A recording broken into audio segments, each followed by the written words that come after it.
സഖാക്കളെ, ലാൽ സലാം. ഉപതെരഞ്ഞെടുപ്പ് അടുത്തിരിക്കുന്ന ഈ കാലത്ത് കൂടുതലൊന്നും പറഞ്ഞ് ഒരു പ്രശ്നം ഉണ്ടാക്കുന്നില്ല. അല്ലെങ്കിൽ ഇയാൾ എന്നിരുന്നാലും ഒരു കഥ പറയുവാൻ ഞാൻ ആഗ്രഹിക്കുകയാണ്.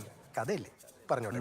നമ്മുടെ യുവ സംവിധായിക വിധു വിൻസെന്റുമായിട്ട് സംസാരിച്ചു. അപ്പൊ വിധു ചേച്ചിയോട് പറഞ്ഞത്, വിധു ചേച്ചിയുടെ സഹോദരി ആൽവി അവർ ജർമ്മനിയിലാണ്. അവർ പെട്ടെന്ന് ബാത്റൂമിൽ ഒന്ന് തല കറങ്ങി വീണ് തല ഇടിച്ച് അൺകോൺഷ്യസ് ആയി. അവർ പെട്ടെന്ന് റൂമിലേക്ക് കൊണ്ടുവന്ന ഹസ്ബൻഡ് ജർമ്മനിയിലെ മെഡിക്കൽ കെയർ വിളിച്ചപ്പം അൺകോൺഷ്യസ് ആയിട്ട് ന്യൂറോ പ്രശ്നം ആയിരിക്കണമല്ലോ. അവരെ ഉടനെ അവിടുന്ന് അവർക്ക് കൊടുത്ത ഡേറ്റ് 3 ആഴ്ച കഴിഞ്ഞുള്ള അപ്പോയിന്റ്മെന്റ് ഡേറ്റ് ആണ് കൊടുത്തത്.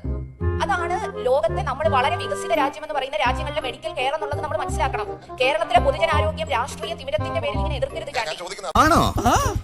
കഴിഞ്ഞ ദിവസം വായിച്ചൊരു വാർത്ത, എക്കണോമിസ്റ്റ് പറഞ്ഞിരിക്കുന്നത് ഇന്ത്യയിലെ സ്കാൻഡിനേവിയാണ് കേരളം. അസ്വസ്ഥപ്പെടുന്ന എന്തിനാ? അല്ല അപ്പൊ ഞാൻ ചോദിക്കുന്നത്,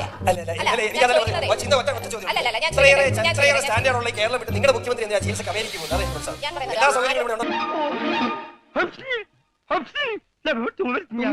നിന്റെ ഒടുക്കത്തെ തുമ്പലാണെന്ന് നീ മറക്കണ്ട.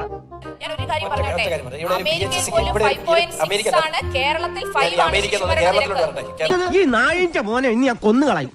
നീ എന്ത് പറഞ്ഞാലും എന്തിനാണ് അമേരിക്ക പോകുന്നത്? ഇവിടെ അത് പോട്ടണല്ലോ.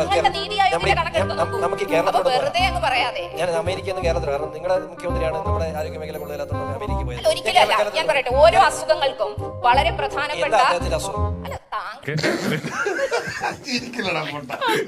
ഇവിടെ ചികിത്സയില്ലാത്ത അദ്ദേഹത്തിന്റെ അസുഖം നമുക്ക് അറിയാൻ വേണ്ടിയാണ് ഇന്ത്യ കേരള സംസ്ഥാനത്ത് ഈ നാട്ടിലെ ഏറ്റവും സാധാരണക്കാരനായ മനുഷ്യൻ പോലും ചിലപ്പോൾ ഏറ്റവും മികച്ച ട്രീറ്റ്മെന്റ് കിട്ടാൻ കഴിയുന്ന ഇടങ്ങളിലേക്ക് പോകുന്നതിൽ എന്താ തെറ്റ്?